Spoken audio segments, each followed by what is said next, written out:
म्हणजे आपल्याला पण नवीन शिकायला मिळतं. म्हणजे शाळेत कसं अभ्यासाविषयीच असतं, घरी आपण खेळामार्फत पोरांना शिकवतो. मग ते मनी वगैरे असतात किंवा छोटे छोटे त्याच्यामध्ये काउंटिंग वगैरे केलं किंवा मग अशा वस्तू घ्यायच्या त्या मोजायला लावायच्या अशा.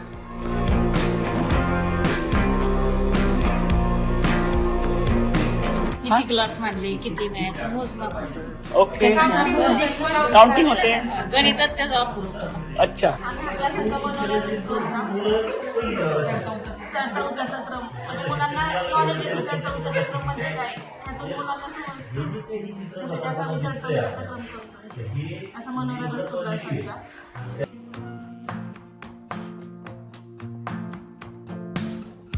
आणि इथे तर आम्ही हे कागदात एक कप्स घेऊन करतोय, पण घरी हे करायचं असेल तर तुम्ही काय वापर करता?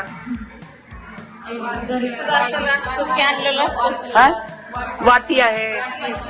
बारके ग्लास. ओके. दर आठवड्याला आम्ही आयडिया व्हिडिओ म्हणजे मला पडायचे, तर मी दुसऱ्या दिवशी ते आमच्या गटातल्या सर्व महिलांना दाखवायचो. आम्ही ती ऍक्टिव्हिटी राबवायचो आणि आमच्या मुलांना मग ते तशी करून दाखवायचो की त्याच्यामुळं मुलांना मनोरंजनात्मक खेळ असल्यासारखा वाटून तो आपल्या बौद्धिक विकासात त्यांचा जे आपल्याला नाही समजलं ते आम्ही मॅडमला सरांना विचारायचो आणि नंतर मग आम्ही ते कंटिन्यू. सुरुवातीला कार्यक्रमाची आयडिया आम्हाला मिळाली, त्यानंतर आम्ही त्या धर्तीवर काम करायला सुरुवात केली. मातांना एकत्र केलं, मातांना काय करायचंय हे समजून सांगितलं. त्या पद्धतीनं ती कृती आम्ही शाळेतही घेतो. मग घरामध्ये आपण काय करू शकतो, मग हे सुरुवातीला मला त्यांना सांगायला लागलं. गट केल्यानंतर ना त्या गटामध्ये त्यांच्या चर्चा व्हायला लागल्या.